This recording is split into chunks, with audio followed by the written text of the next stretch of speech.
quand je fais mes dictées.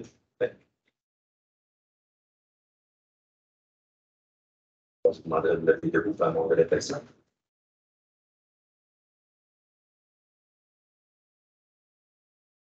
Merci, vous asseoir.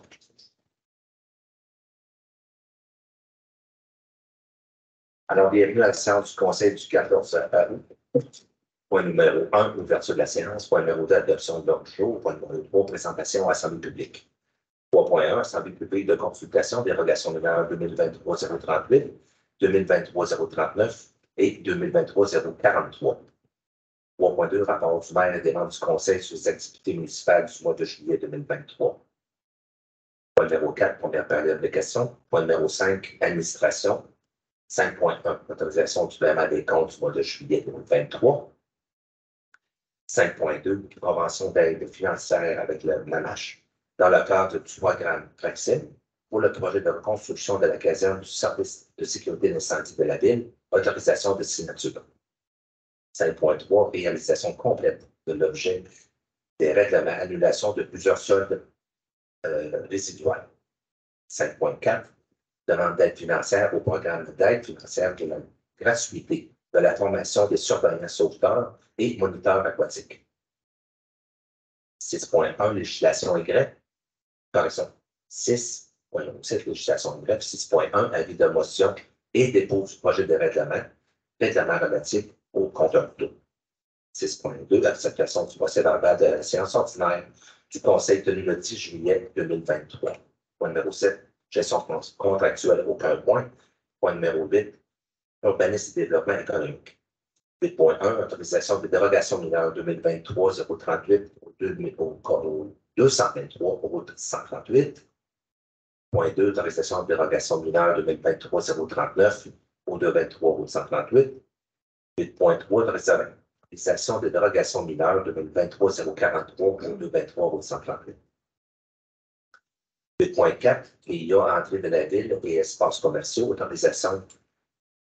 autoriser les élévations soumises pour l'agrandissement du canal intérieur situé au 223, route 138. 8.5, PIA, entrée de la ville et les espaces commerciaux, autoriser les nouvelles enseignes projetées à la suite des travaux d'agrandissement du canal intérieur situé au 223, route 138. Et 8.6, PIA, entrée de la ville et les espaces commerciaux, autorisation de l'apparence du centre jardin permanent projeté pour 2023. Par exemple, pour projeter au 2023. 223, route 138.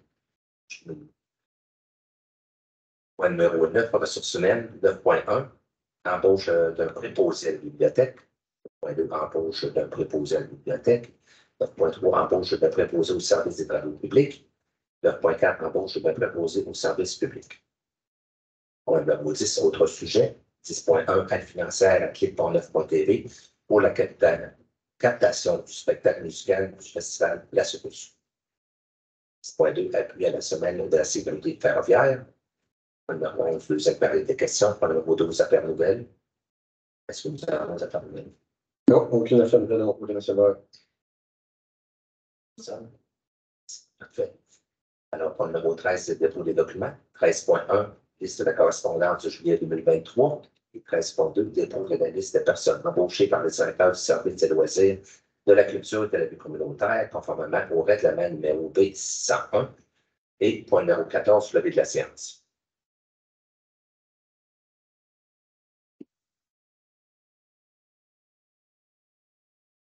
Point numéro 1, ouverture de la séance. Je besoin d'un proposant. Je propose.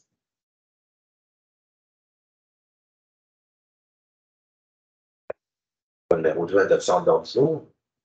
Je propose.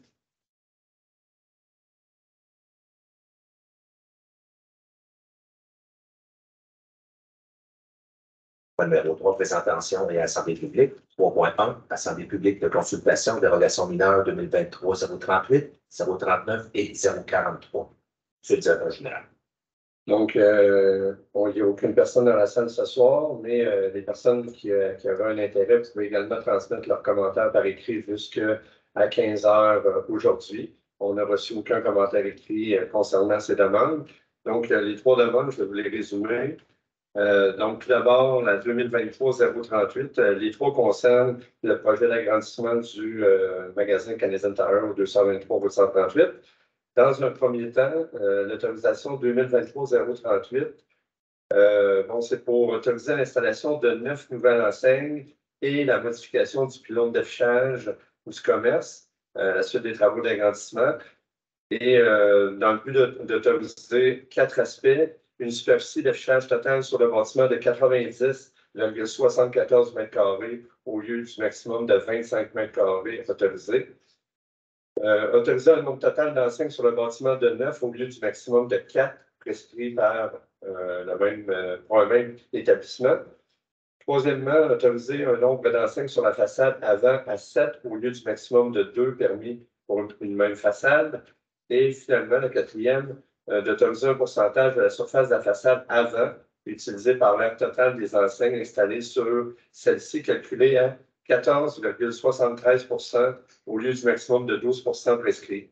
Donc, le CCU recommande d'approuver conditionnellement la demande de dérogation mineure, tout en exigeant du requérant qu'il déplace et réduise en superficie les enseignes qui s'appellent Programme Récompense et celles qui s'appellent plus de façons d'acheter en magasin et en ligne, jugées superflues afin d'atteindre la norme de 0,5 m² pour les enseignes directionnelles ou de simplement les retirer entièrement, comme l'énonce le procès-verbal de la rencontre du CCU du 15 juin. Donc, il y a un point un petit peu plus tard dans la séance pour autoriser cette dérogation mineure. La deuxième, c'est la 2023-039, toujours pour ce même commerce. Donc, cette fois-ci, c'est pour autoriser la construction d'un centre de jardin permanent en cours avant et une clôture d'une hauteur supérieure à la norme prescrite. Donc, deux aspects. Autoriser l'implantation du bâtiment complémentaire d'une aire d'entreposage en cours avant plutôt qu'en cours latéral ou arrière comme le prévoit la réglementation. Et la hauteur maximale pour les clôtures entourant le centre de jardin de 3 mètres au lieu du 1,2 mètres exigé. Donc, le CCU, dans ce cas-ci, recommande au Conseil d'approuver la demande, comme l'énonce le procès-verbal du 15 juin 2023. Finalement, la troisième demande de dérogation mineure, c'est la 2023-043, toujours pour le même commerce. Donc, cette fois-ci, c'est pour autoriser une allée d'accès donnant sur la rue d'une largeur supérieure, ainsi qu'un nombre de cases de stationnement inférieur à la norme. Donc, la demande de dérogation pour but d'autoriser la largeur maximale pour une nouvelle allée d'accès bidirectionnelle de 11,66 mètres au lieu du maximum de 10 mètres autorisé et d'autoriser un nombre de cases de stationnement inférieur à 159 au lieu du minimum de 241 prescrit. Donc, celle-ci aussi, le CCU recommande d'approuver la demande, comme l'énonce le procès-verbal de la réunion du 15 juin. Donc, la séance, évidemment, de l'Assemblée publique de consultation est ouverte. Je ne sais pas s'il y a des membres du Conseil qui avaient des questions sur ces trois demandes de dérogation mineure.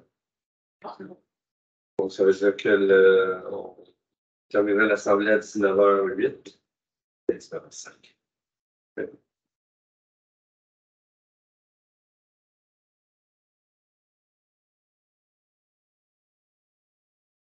On c'est au point 3.2, rapport du maire demande du Conseil sur cette activité municipale du mois de juillet. Alors, de mon côté, c'est assez bref. Le 5 juillet, j'étais au comité de travail de la MRC au niveau des maires. Cette fois-ci, ça se déroulait à Saint-Casimir. Le 8 juillet, j'ai participé au Festin dans le champ. C'est la 7e édition. C'est un peu version très gourmande, un peu 2010, je dirais, mais en plus petit. Ça nous donne l'occasion de faire connaître certains chefs qui sont soit de la région Québec ou de la région de la Mauricie. Et puis, on avait un de Donnacona, c'était M. Simon Vidal. Le 10 juillet, c'est la Commission de développement social et économique. Le 12 juillet, c'était le Conseil des maires de la MRC. Le 18 juillet, c'est la Commission d'administration, c'est un suivi sur les ressources humaines. Et puis, le 22 juillet, j'ai participé au Festival de la secousse malgré la mauvaise température du matin. C'était quand même bien, on a réussi à se mouiller les pieds très énormément de ce côté-là, mais c'est quand même une réussite de ce côté de la secousse. Les organisateurs étaient très satisfaits du nombre de personnes qui ont passé. Alors, tu complètes mon mois de juillet de mon côté. Tu le directeur général. Oui, donc je vais vous faire le rapport, le résumé des rapports des directeurs comme d'habitude. Quelques directeurs sont en vacances, donc on va avoir le rapport dans quelques semaines pour le mois de juillet.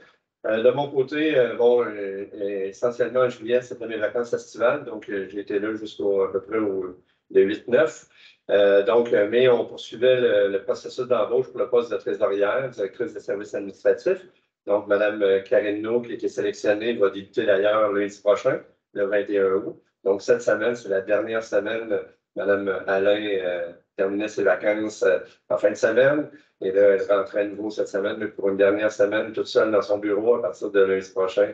Elle sera accompagnée de Mme Carino, et ça jusqu'à la fin septembre pour faire la période de transition. J'ai eu plusieurs discussions avec l'organisatrice du rassemblement des VR qui va se tenir du 15 au 17 septembre prochain. Encore la semaine dernière, ils sont rendus autour de 200, je pense que c'est 205 VR de confirmés. Donc, ça va être vraiment un beau rassemblement, une super programmation, plusieurs services impliqués. Service des incendies, on a autorisé le plan d'installation des roulottes. Service des travaux publics, on va leur fournir de l'eau pour les chutes de blé d'Inde avec la régie, des matières résiduelles, on amène des bacs. Donc, ça va être un gros rassemblement la fin de semaine suivant l'expo, donc 2 fins de semaine en ligne où nos commerçants, nos restaurateurs, nos épiciers et stations-service vont recevoir quand même une bonne clientèle.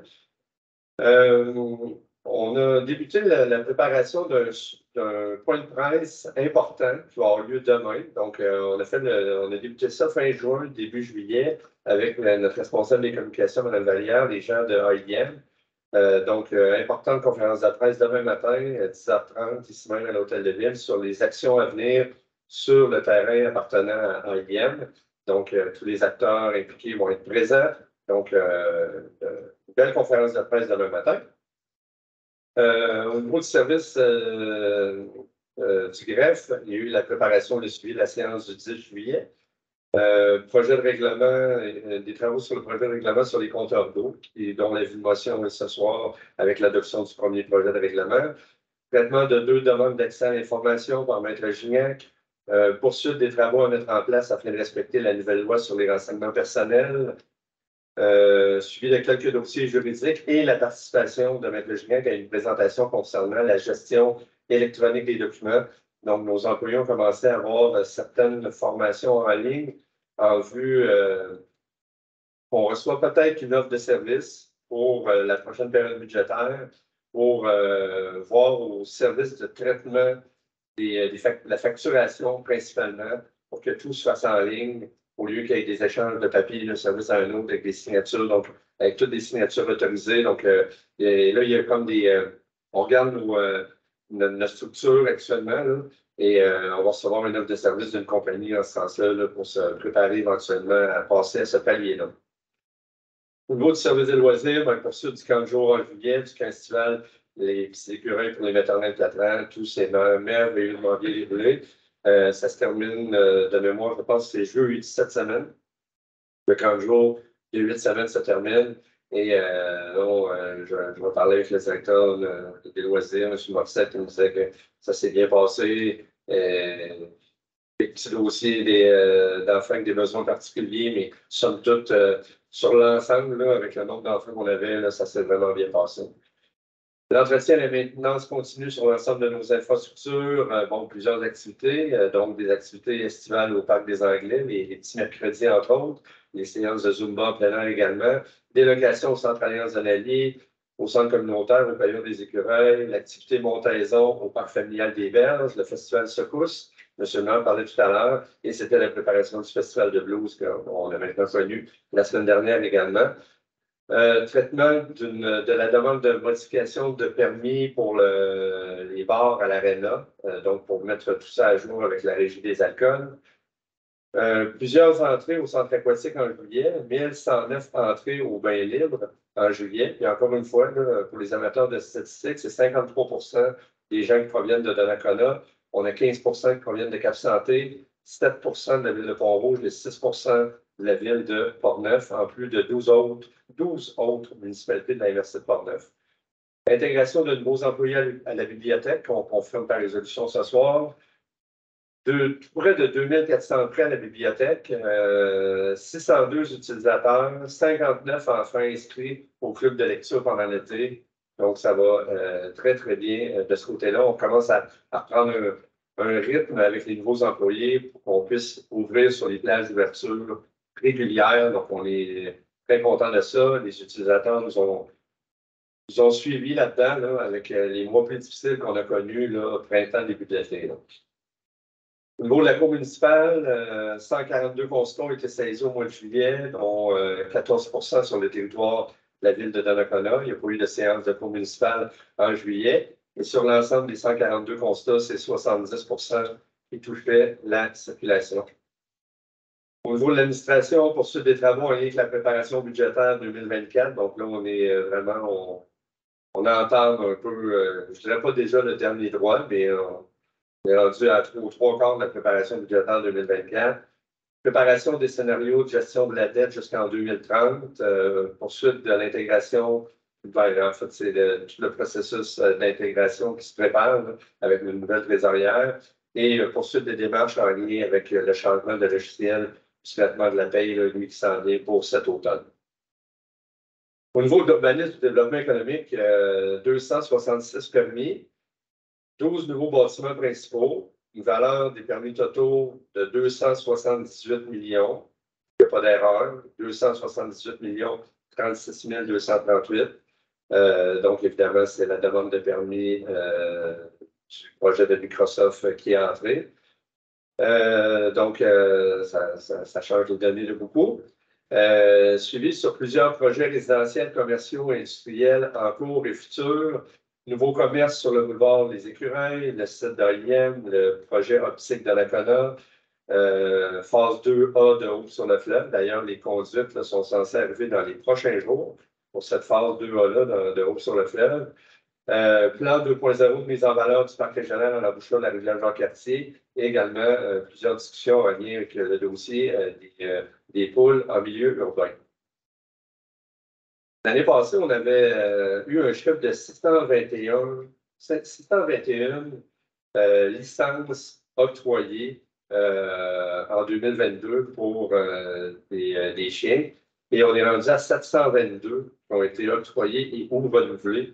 Donc, le recensement de la SPA est pratiquement terminé. Bien, il est terminé. C'est sûr que lorsqu'on arrive des nouveaux citoyens qui enregistrent leur animal, bien évidemment, on continue de hausser, mais c'est 100 licences de plus que l'an passé, là, donc c'est vraiment bien. Poursuite de l'intégration de notre nouvelle agente de bureau et du travail de nos préventionnistes, donc notre agente de bureau qui a commencé le 30 juin, en fait, commencé un petit peu avant, pour avoir la période de transition au service de l'urbanisme. Ça va très, très bien. Je dirais que rentrer là-dedans, la formation va très bien sur le terrain. Quelqu'un qui a beaucoup d'initiatives, donc non, ça va très, très bien de ce côté-là. Suivi sur le projet de règlement sur les compteurs d'eau, donc on en parle ce soir, et sur des projets d'amendement à la réglementation. Il n'y a pas eu de CCU en juillet. Et évidemment, suivi de quelques dossiers de plaintes, d'inspection préventive, d'infraction et de nuisance, malgré le fait que nos inspecteurs, on a un duo inspecteur-inspectrice, donc eux aussi, là, il y avait la vacance estivale là, à certaines périodes au cours des dernières semaines. Services techniques et traitement des eaux, malheureusement, je n'ai pas les statistiques. On va les avoir d'ici 2 semaines, les statistiques sur le nombre de millimètres de pluie tombés en juillet. Mais ça va être intéressant à voir là, parce qu'il en est tombé, vous le savez, énormément. Et mais notre service technique a fait, lui, de son côté, suivi des différents projets et travaux majeurs. Là. Réfection des étangs aérés, réfection des rues. D'ailleurs, la couche de base a été d'asphalte a été posée la semaine dernière. Et là, je pense qu'ils s'attaquent à la couche de finition actuellement. Rue Sainte-Marie, Saint-Joseph et Rochon. Donc, il reste à peu près 1 semaine et demie de travaux dans ce coin-là. Puis, c'est un dossier qui a vraiment très, très bien été.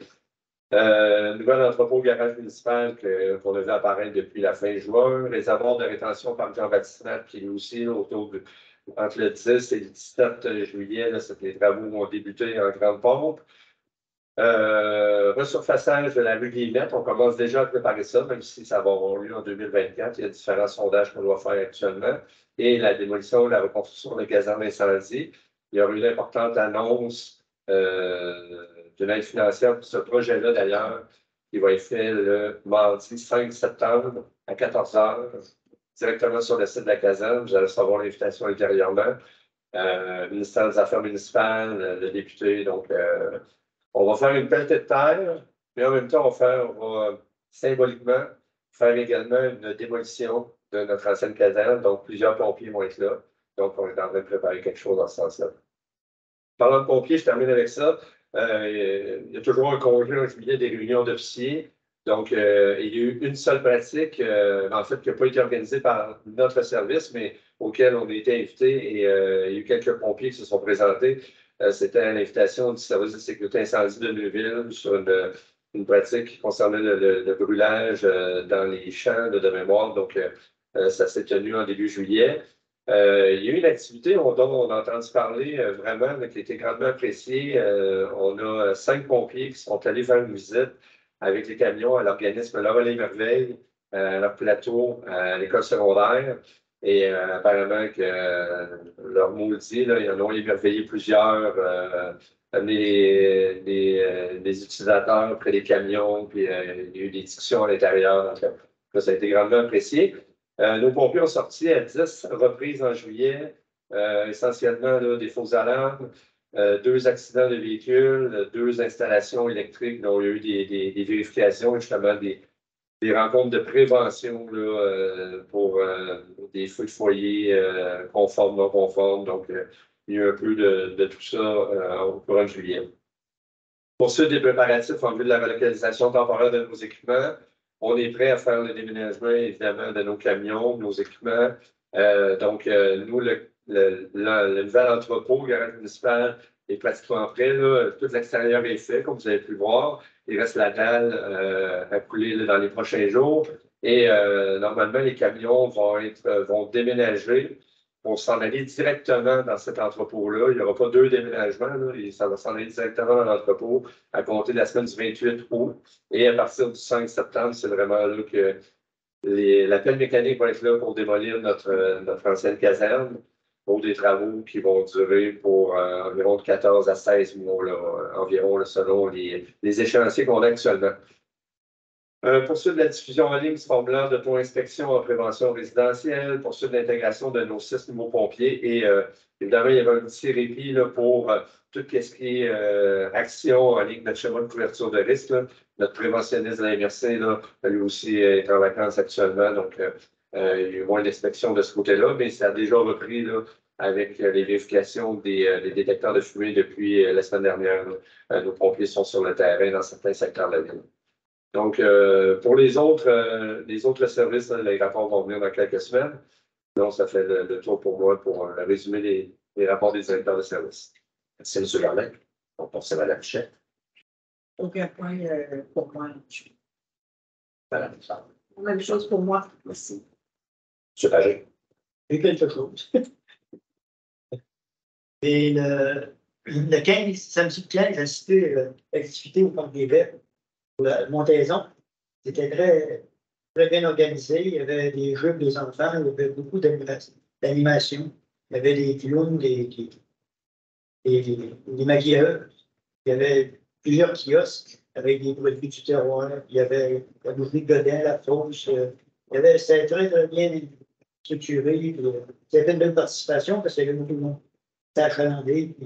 Il a fait beau dans l'après-midi. C'était chaud et humide. Mais le soir aussi, ça a bien été pour le souper de barbecue qu'il y avait. C'était très bien. Et le jeudi 27, resté au CA du comité du journal, préparer notre souper bien formable. Je vais vous parler plus tard dans les prochains mois. C'est ça que mes activités pour le. Merci, M. Pagé. Mme Lambert. Rien pour moi, je voulais. M. Bellemare. De mon côté également, je suis nationale. S'il vous plaît. Ah, je vais juste travailler sur les cours avec c'est bon. Ben, c'est. Ça,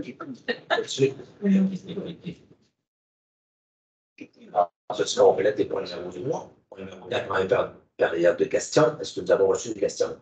Allez. Non, on n'a reçu aucune question en ligne. Les gens jusqu'à 15 heures aujourd'hui, on en a pas eu. Il n'y a personne dans la salle, donc c'est conclu ce point-là. Alors, point numéro 5, administration 5.1, autorisation des paiements du compte du mois de juillet, à toute bonne connaissance de la liste. Alors, on va avoir un proposeur. Je propose.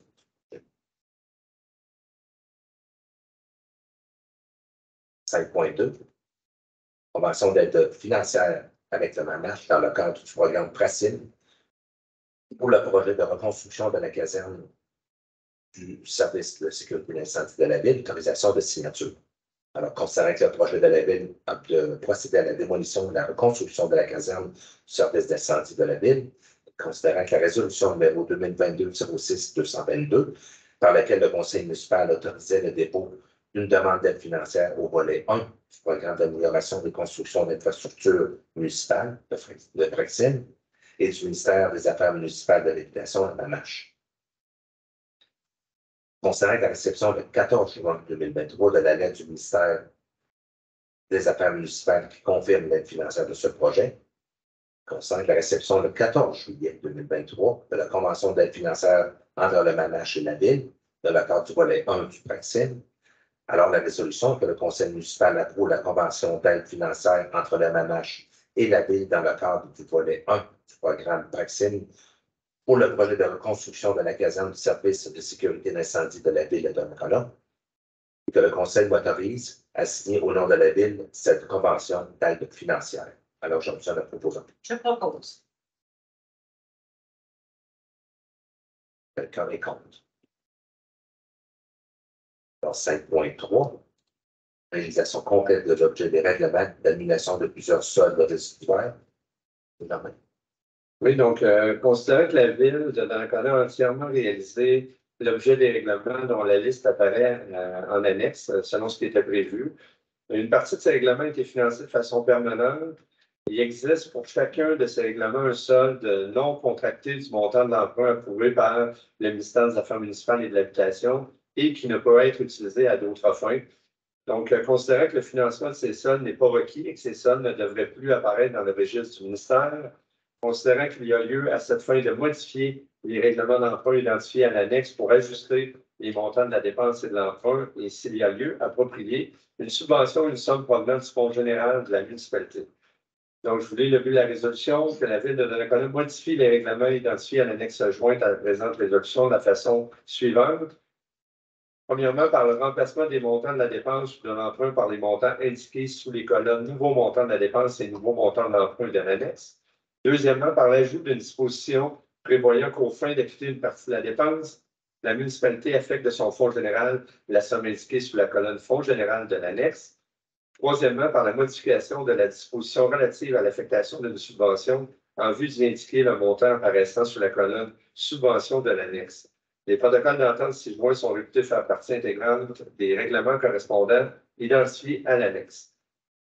La Ville de Donnacona également passe la résolution d'informer le ministère des Affaires municipales et de l'Habitation que le pouvoir d'emprunt des règlements identifiés à l'annexe ne sera pas utilisé en totalité en raison des modifications apportées à ces règlements par la présente résolution et, le cas échéant, des quotes-parts versées par les promoteurs ou des sommes reçues des contribuables en un seul versement pour le paiement de leur part en capital. Les montants de ces appropriations apparaissent sous les colonnes promoteurs et les paiements comptants de l'annexe. Un autre but de la résolution est que la Ville demande au ministère d'annuler dans ses registres les soldes résiduaires mentionnés à l'annexe et qu'une copie certifiée conforme de la présente résolution soit transmise au ministère des Affaires municipales et de l'Habitation. L'ensemble de la liste des projets que les membres du Conseil ont sous les yeux, c'est des projets pour lesquels les règlements d'emprunt ont été plus bas que ce qui avait été prévu. Donc, administrativement, budgétairement, financièrement, tout était déjà conclu. C'est uniquement que là, on fait vraiment le ménage avec, pour fermer ce qu'on appelle les règlements d'emprunt auprès du ministère des Affaires municipales. Donc, c'est le but de la résolution de ce soir. Merci, M. Lambert. Alors, je vous donne la proposition. Je propose. Et contre. 5.4. Demande d'aide financière au programme d'aide financière pour la gratuité de la formation des surveillants sauveteurs et moniteur aquatique. Le considérant que la Ville soit déposé une demande d'aide financière au programme d'aide financière pour la gratuité de la formation.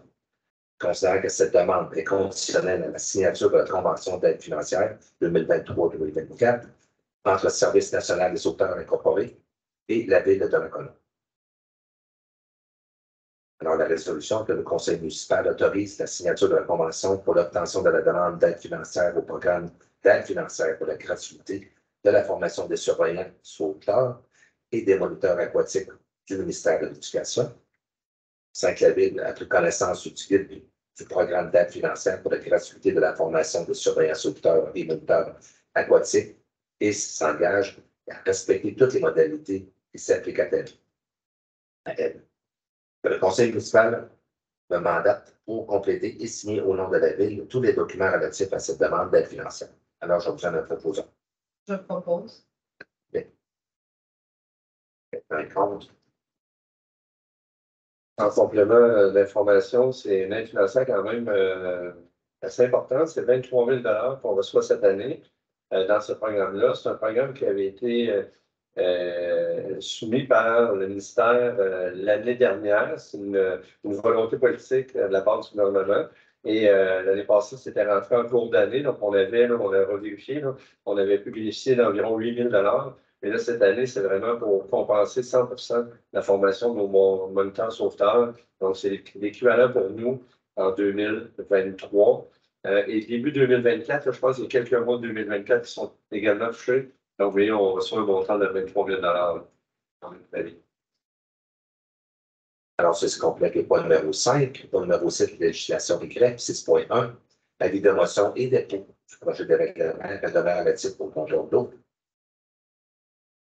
Oui, donc, conformément au premier alinéa de l'article 357 de la loi sur les cités et villes, ça prend un membre du conseil qui donne une évaluation de la présentation lors d'une prochaine séance d'un règlement relatif au compteur d'eau. Aujourd'hui, c'est l'évaluation et le dépôt du premier projet, donc, qui va être déposé également par le même membre du conseil, le projet V613. L'évaluation.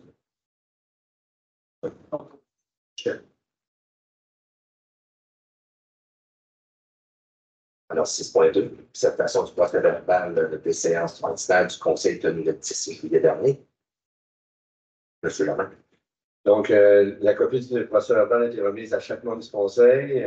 Donc, il n'y avait qu'une seule séance en juillet, donc celle du 10 juillet. Donc, le but de la résolution est d'approuver le procès verbal de la séance du 10 juillet. Je propose.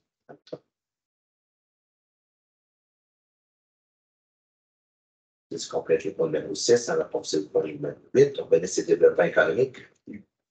Alors, je pensais prendre à travers les 3 premières autorisations de dérogation mineure, M. Germain l'a très bien expliqué. Alors, je vais aller directement à la résolution et d'autoriser 8.1, autoriser les dérogations mineures 2023 038 au 223 138.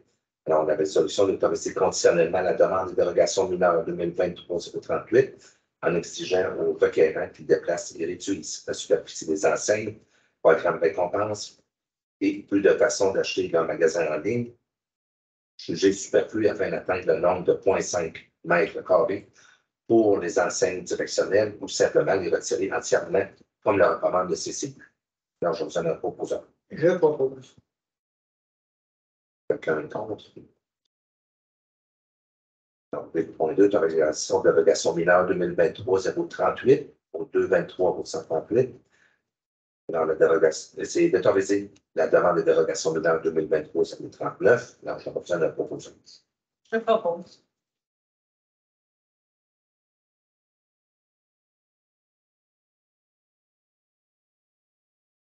Et 8.3, autorisation de dérogation mineure 2023-043 au 223-138. Alors, je reprends le proposeur. Je propose.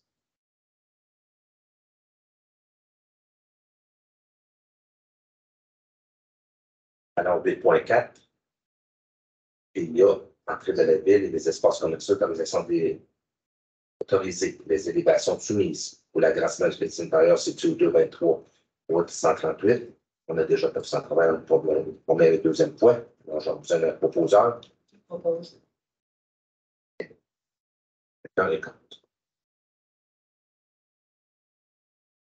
8.5, PA entre Valérie et les espaces commerciaux, autoriser les nouvelles enseignes projetées à la suite des travaux d'agrandissement du Canadien intérieur situé au 223 138. Alors, je tiens le proposeur à l'animer. Je propose. Shit. Un contre. Le 8.6, PA entre Valérie et les espaces commerciaux, autoriser l'apparence du centre jardin permanent projeté au 223 138. Proposeur également. Je propose. Quelqu'un est contre. Alors, ceci conclut point numéro 8. Point numéro 9, ressources humaines. Les 4 prochains points vont être expliqués par le directeur général. Alors, 9.1 embauche de préposé bibliothèque et 9.2 également. Oui, donc, comme on le disait un petit peu en préambule tout à l'heure, on était à la recherche là, de nouveaux préposés. Donc, il était nécessaire de procéder à l'embauche de nouveaux préposés à la bibliothèque pour les besoins du service des loisirs, de la culture, de la vie communautaire. On a eu deux recommandations du comité de sélection formé dans le cadre du processus d'embauche, suivant la publication d'une offre d'emploi et la tenue d'entrevue. Donc, le but de la résolution 9.1 est de confirmer l'embauche de M. Marc Bardiot au poste de préposé à la bibliothèque à titre d'employé temporaire en probation. Les conditions de travail sont celles prévues à la convention collective des employés municipaux de la ville. La rémunération est fixée à 90 de l'échelle salariale de ce poste, soit la classe numéro 4. Et la date d'entrée en fonction était le 20 juillet 2023. C'est un proposant. Je propose. Quelqu'un est contre. 9.2.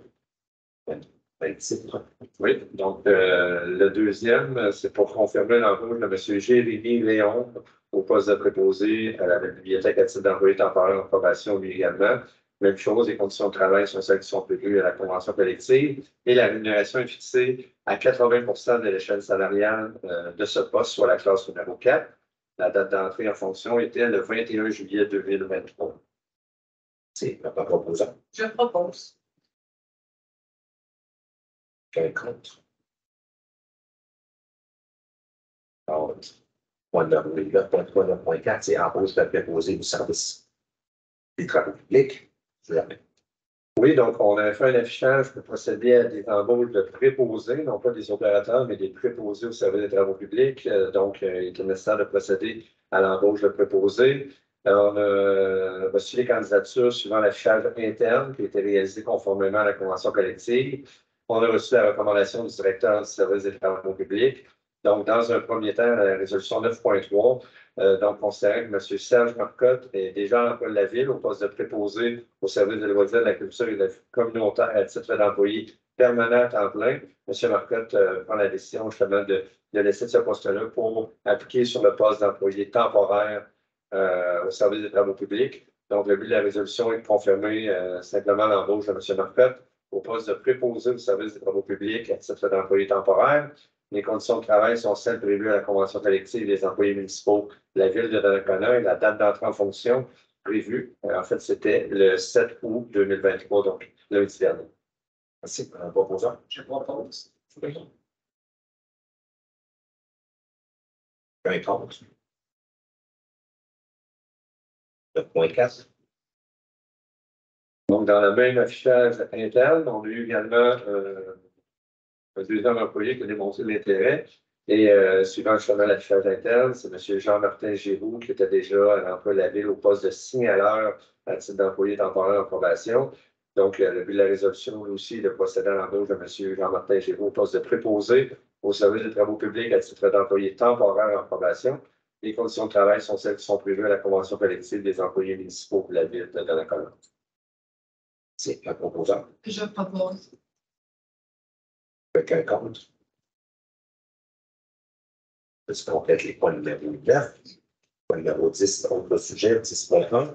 Aide financière clic pour 9.tv pour la captation du spectacle musical du festival Secousse.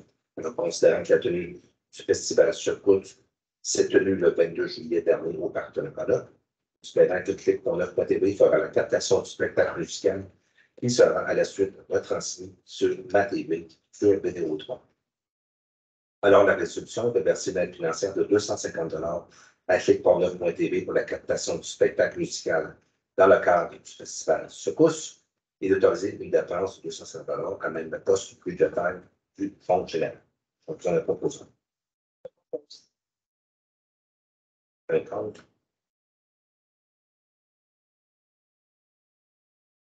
Alors, 10.2, appui à la semaine de la sécurité ferroviaire, considérant que la semaine de sécurité ferroviaire aura lieu au Canada le 18 au 24 septembre prochain, considérant que 232 incidents liés à des passages à niveau et à des inclusions se sont produits au Canada en 2022, ce qui entraîne 66 décès, 43 blessures graves évitables.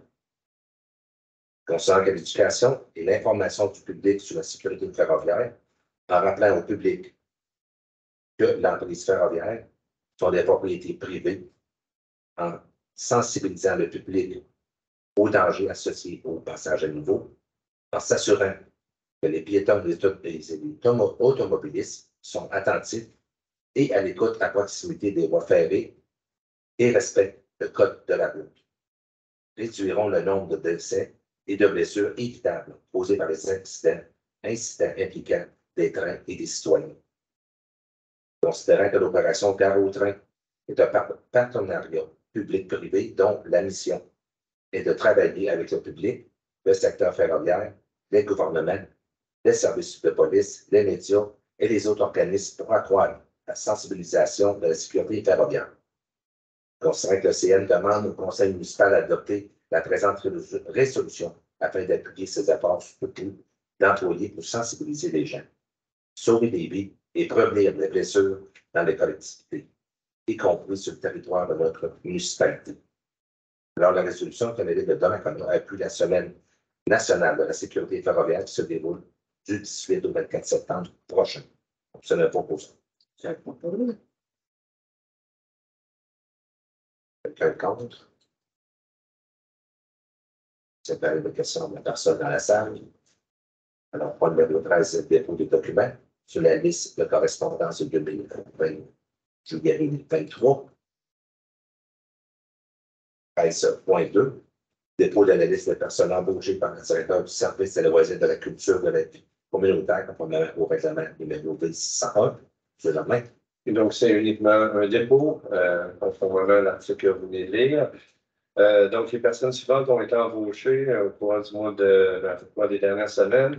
Donc, je les nomme rapidement. Alicia Trottier, à titre d'assistant sauveteur, classe 3, échelon 1. Chelsea Talbot, assistant sauveteur, classe 3, échelon 1. Malia Vanier, assistant sauveteur également, classe 3, échelon 1. Achille Bouchard, assistant sauveteur, classe 3, échelon 1. Et finalement, Achille Benas, sauveteur national, classe 7, échelon 1. Alors, point numéro 14, le début de la séance, je vous donne un proposant.